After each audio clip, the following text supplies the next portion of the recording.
ഒരു litre petrol വെറും 10 രൂപയ്ക്ക്. 90കളിൽ ഇന്ത്യയെ മുഴുവൻ അമ്പരപ്പിച്ച രാമർ പിള്ളയുടെ പച്ചില പെട്രോൾ ഓർമ്മയുണ്ടോ? വെള്ളവും പച്ചിലയും ചേർത്ത് ഇന്ധനം ഉണ്ടാക്കാമെന്നായിരുന്നു അദ്ദേഹത്തിൻ്റെ അവകാശവാദം. എന്നാൽ IIT നടത്തിയ പരിശോധനയിൽ ഇതിന് ശാസ്ത്രീയ അടിസ്ഥാനമില്ലെന്ന് കണ്ടെത്തി. പരീക്ഷണത്തിനിടെ രഹസ്യമായി നാഫ്തയും ടൊളുവിനും വെള്ളത്തിൽ കലർത്തുകയായിരുന്നെന്ന് CBI കണ്ടെത്തി. 2016 കോടതി അദ്ദേഹത്തിന് കഠിന തടവ് ശിക്ഷയും വിധിച്ചു.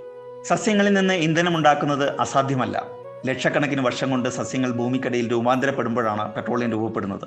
അതേ ആശയം ലാബുകളിൽ പൈറോളിസിസ് പോലുള്ള സാങ്കേതിക വിദ്യകളിലൂടെ വേഗത്തിൽ അനുകരിക്കാൻ ശാസ്ത്രജ്ഞർ ശ്രമിക്കുന്നു. കരിമ്പ്, ചോളം എന്നിവയിൽ നിന്ന് നിർമ്മിക്കുന്ന എഥനോൾ ഇന്ന് പെട്രോളിൽ കലർത്തുന്നുമുണ്ട്. കാട്ട് ആവണക്ക് ഉപയോഗിച്ച് ബയോഡീസൽ നിർമ്മിക്കാം. പക്ഷേ ഇതിനെല്ലാം വലിയ ഫാക്ടറികളും ചെലവും ആവശ്യമാണ്. വെറുമൊരു അടുപ്പത്ത് വെച്ച് പച്ചില തിളപ്പിച്ചാൽ ഇന്ധനം കിട്ടില്ല എന്നതാണ് ശാസ്ത്രീയ വശം. അത്ഭുത കണ്ടുപിടുത്തം എന്ന നിലയിൽ വരുന്ന വാർത്തകളെ നിങ്ങൾ എത്രത്തോളം വിശ്വസിക്കാറുണ്ട്? കമന്റ് ചെയ്യൂ. ഇതുപോലുള്ള കൂടുതൽ അറിവുകൾക്കായി ഫോളോ ചെയ്യാൻ മറക്കരുത്.